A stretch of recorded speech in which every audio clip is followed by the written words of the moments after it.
అందరికీ ప్రైజ్లాడండి. మరి ఈ దినాలను చూస్తే మనము చాలా భయభీతులతో బ్రతకాల్సిన దినాలుగా ఉన్నాయి. భయంకరమైన దినాల్లో ఉన్నాము. దేవుడు ఎప్పుడో చెప్పి ఉన్నాడు తన ప్రవక్తల ద్వారా, తన సేవకుల ద్వారా, ఇది దుర్దినాలు, చెడ్డ దినాలు, అపాయకరమైన దినాలు. నిజమే, అపాయకరమైన దినాల్లోనే మనం ఉన్నాం.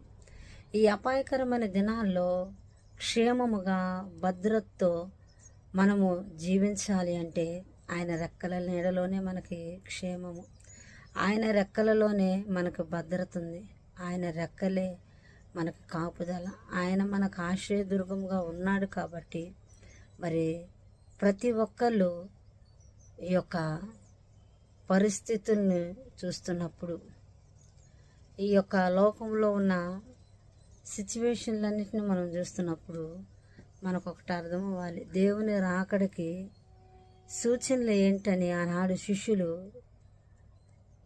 దేవుణ్ణి అడిగినప్పుడు దేవుడు చెప్తున్నాడు, అక్కడక్కడ యుద్ధాలు జరుగుతాయి, దేశం మీద దేశం, రాజ్యం మీద రాజ్యము, మనుషుల మీద మనుషులు. చూడండి, అక్రమము విస్తరిస్తుంది. కొన్ని సూచనలను బట్టి దేవుడు చెప్పిన ప్రతి సూచన మరి ఇప్పుడు మనం కన్నులారా చూస్తున్నాం. మరి కన్నులారా చూస్తున్న మనము ఎంతవరకు సిద్ధపాటుతో దేవుని రాకడ కోసం సిద్ధపడి నిలబడ్డాము? ఇంకా ఏమైందిలే, అయిపోయింది, ఇంకా అవ్వలేదులే జీవితం, ఇంకా ఉంది మనకి, ఇంకా ఉందని లైట్గా తీసుకుంటున్నారా? లైట్గా తీసుకోవద్దు. చాలా జాగ్రత్తగా మనం ఆలోచించాల్సిన విషయం. మనం అలర్ట్ అవ్వాల్సిన సమయంలో మనం ఉన్నాం. ఈ సమయము చాలా చాలా చాలా మన ఆత్మీయ జీవితానికి, మన భవిష్యత్ ఆత్మ భవిష్యత్తుకి ఒక లంగరు వలె ఏదైనా దేవుని వాక్యం చేత స్థిరపరుచుకుందాం. వాక్యపు వెలుగులో మనం నడుద్దాం. దేవుణ్ణి హత్తుకుందాము.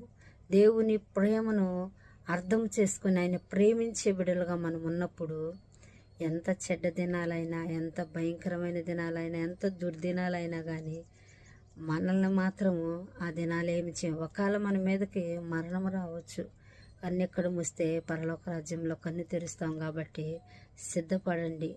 మొట్టమొదటిగా మన యొక్క జీవితంలో దేవునికి వ్యతిరేకమైన ఏవేటైతే ఉన్నాయో వాటన్నిటినీ మనము దిద్దుకొని సిద్ధపడి క్రీస్తు రాకడ కోసం ఎదురు చూద్దాం. అట్టి కృప దేవుడు